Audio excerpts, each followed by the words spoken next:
I remember like I grabbed like all the heels that were involved. It was like me, R-Truth, like everybody, and I was like, oh, here's the deal, guys. He's gonna come out and he's gonna stun everybody, and everybody was just like, what?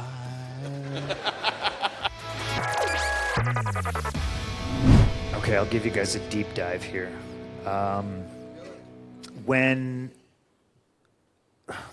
Was it two?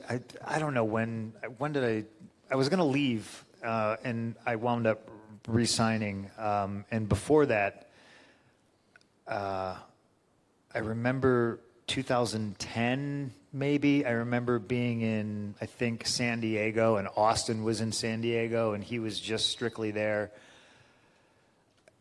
And I can't remember why he was there. And I just remember looking at him and being like, you know what, fuck it. And I walked up to him and I go, hey, what are you doing? And he's like, what do you mean? And I was like, well, you're here. I go, I got to work a dark match after this. I go, do you mind coming out and just giving me a stunner? And, you know, how else are we going to send these people home? You know what I mean? And he was like, goddamn, yeah. All right, kid.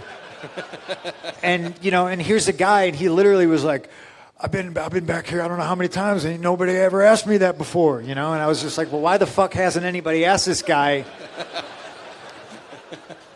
Because I was like, I'm out the door. I might as well, you know, be able to say I took a stunner. And I remember, like, I grabbed, like, all the heels that were involved. It was, like, me, R-Truth, like, everybody. And I was like, oh, here's the deal, guys. He's going to come out, and he's going to stun everybody. And everybody was just like, what? I think maybe Miz was involved. And it just turned into a fun, goofy thing where, you know, we got to do it. And I think that's kind of where Steve kind of took a liking to me, you know what I mean? Because again, like if you never ask, the answer is always no. And dude just kind of would always be backstage sitting around. I guess like, I don't know if he was waiting for somebody to ask. And so that's when I started like prodding him, being like, let's work this match, motherfucker, let's go. You know what I mean? And I think there was a sliver in time where it was going to happen. And then, you know, the next minute it didn't. But so I kind of look at myself, not that I'm of Steve Austin's caliber, but I kind of look at myself like that now, and I wonder, because I'll see people like Marty Scurll, I know has... Marty Scurll, yeah. Did I pronounce his name right? I always want to call him Skrull, because I'm a Marvel Comics guy, and I know that's probably annoying to him. But he's a super nice guy. I did the C2E2 signing, and me and him were like right next to each other. He's great.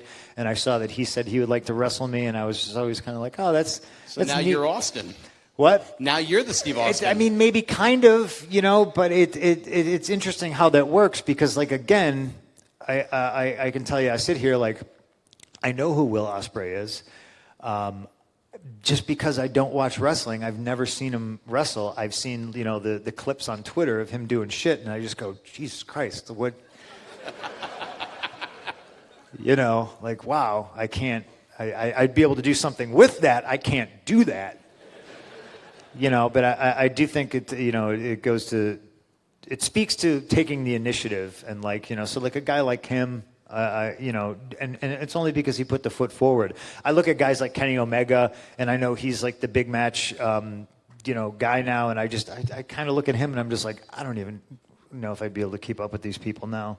But then again, I overtrain, and I try to bike 35 miles a day, and like I overdo it all the time.